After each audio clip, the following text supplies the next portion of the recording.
justice sociale, l'inclusion des femmes et des jeunes, ainsi que la question stratégique de l'exploitation des minerais critiques. Madame, bonjour. Ah, bonjour, bonjour, merci de m'accueillir. C'est nous qui vous remercions d'avoir accepté cette invitation. Alors, pendant que le sommet du G20 a débuté ce samedi matin, le sommet social du G20 vient de s'achever avec un message fort du président Ramaphosa, celui d'un G20 qui doit s'ancrer dans le vécu réel des populations. Vous qui travaillez précisément à amplifier les voix africaines, diriez-vous que les recommandations adoptées cette semaine vont vraiment dans ce sens? Je peux dire oui, je dois agréer. D'abord, on doit dire que, en tout cas, les recommandations vont dans une bonne direction, dans le sens qu'il y a l'inclusion financière. On a parlé de la lutte contre les inégalités, la réforme du système financier international. C'est déjà ça le point clé sur lequel on était en train de débattre, inclut même le problème de minerais. Donc, quand on voit maintenant pratiquement ce qui ressort du sommet social, on peut voir que vraiment ça va dans une bonne direction, bien que maintenant la question sera peut-être l'essentiel, ce qui sera essentiel, c'est la question de l'application. Donc, mais pour le moment, du moins, nous sommes satisfaits en tant qu'Africains et sur le point, tous les points qu'on discutait dans nos réunions ont été touchés, ont été adoptés, ont été considérés. Nous sommes vraiment satisfaits. Votre initiative Beyond Boundaries vise justement à faire entendre les citoyens, les femmes, les jeunes, les entrepreneurs, je veux dire ceux qui sont souvent exclus des grandes décisions. Après ce sommet social, avez-vous le sentiment que ces voix-là sont enfin mieux prises en compte par le G20? Nous pouvons dire oui, puisque bah, pour faire d'abord écouter les voix, ça c'était le premier pas, que nous puissions vraiment engager les femmes, les hommes, les professionnels, les entrepreneurs et tout ça. Et si il faut voir ce qui se passe maintenant, nous pouvons dire réellement que, comme j'ai dit avant, nous sommes vraiment sur la bonne direction. Et Beyond Boundary, comme vous avez dit, c'est vraiment pour amplifier, c'est pour amplifier les voix des Africains en ce qui concerne toutes les situations, les affaires internationales que nous sommes en train de discuter maintenant dans le G20. Donc, nous pouvons dire que vraiment, il y a une satisfaction générale, mais comme j'ai dit un peu plus tôt, le mécanisme d'application ou d'implémentation, c'est là où nous allons. Bon, évidemment, l'implémentation, ça demande vraiment l'effort de tout le monde. C'est pas quelque chose qui va arriver en isolation. Ça va demander l'effort de tout le monde. Mais du moins, pour le premier pas, nous sommes satisfaits de tout ce qui a été discuté. Et donc, Ramaphosa a clairement insisté sur la contribution économique des femmes, trop souvent invisibilisées. Est-ce que vous avez vu dans les conclusions du sommet social des engagements concrets? Vous dites que vous êtes satisfaite sur ce qui a été dit, mais est-ce qu'il y a eu des engagements concrets pour que les femmes africaines profitent réellement je veux dire, des nouvelles chaînes de valeur, notamment dans les minerais, dans l'énergie ou dans le digital? Évidemment, quand il y a de décisions, il reste la deuxième phase de l'implémentation.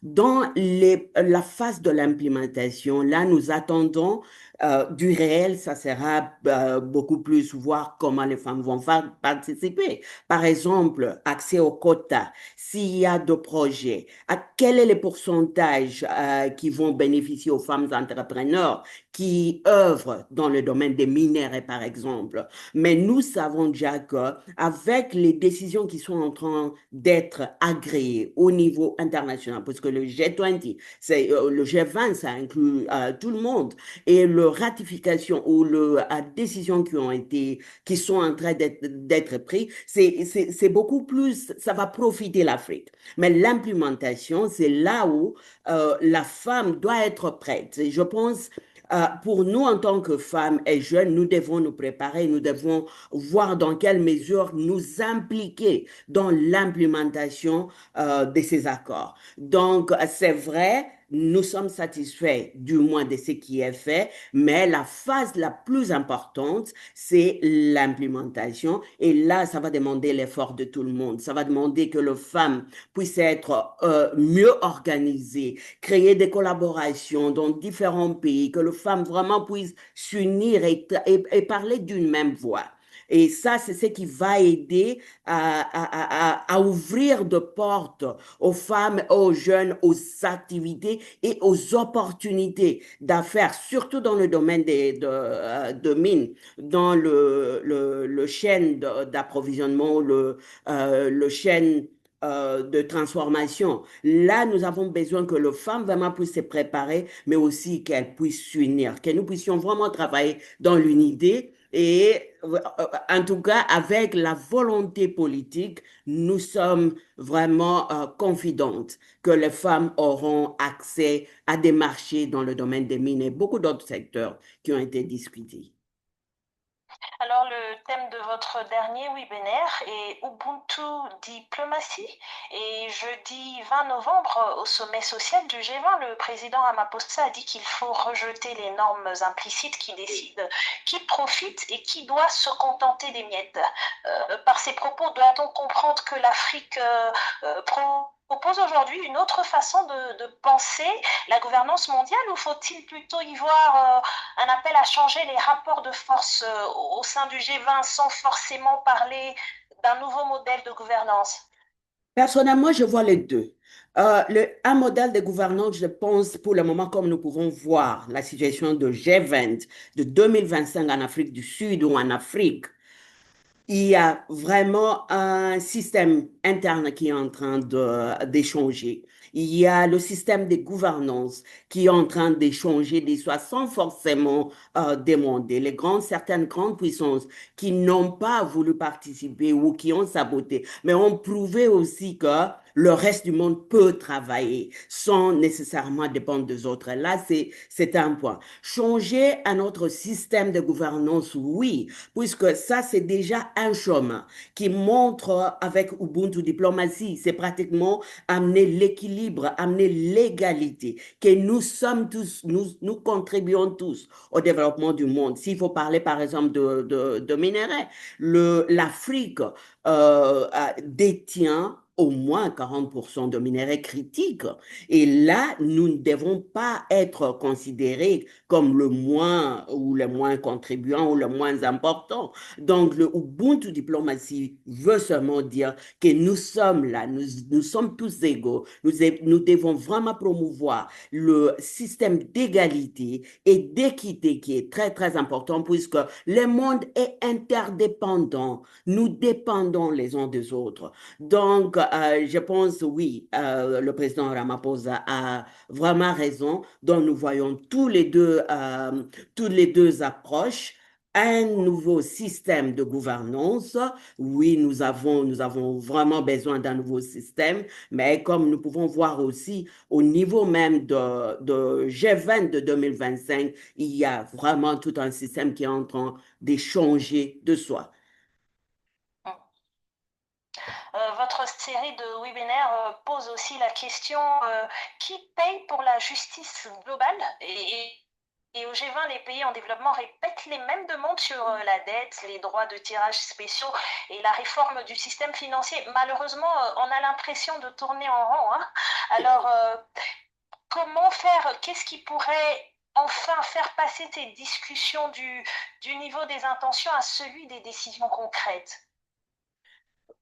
Ben, d'abord, comme il y a déjà la volonté politique au niveau de leaders mondiaux, c'est déjà un point positif. Il y a la volonté de maintenant voir, surtout en ce qui concerne la justice financière, c'est voir la transparence totale sur les dettes et les conditions d'emprunt. Donc, c'est déjà un bon point, une nouvelle architecture financière où les pays africains doivent réellement participer aux décisions. Donc, dès qu'il y a ça, il y a maintenant peut-être ce qui reste, ce sont les conditionnalités de financement. Et là, nous pouvons déjà voir qu'il y a déjà la volonté politique, c'est ce que je peux dire, et je sais que nous tournons en rond. Mais il y a toujours un moment dans l'histoire, là où il y a un point, là où le leader se décide que trop c'est trop. Et je pense, G20 2025 a décidé que les choses ne seront plus jamais les mêmes.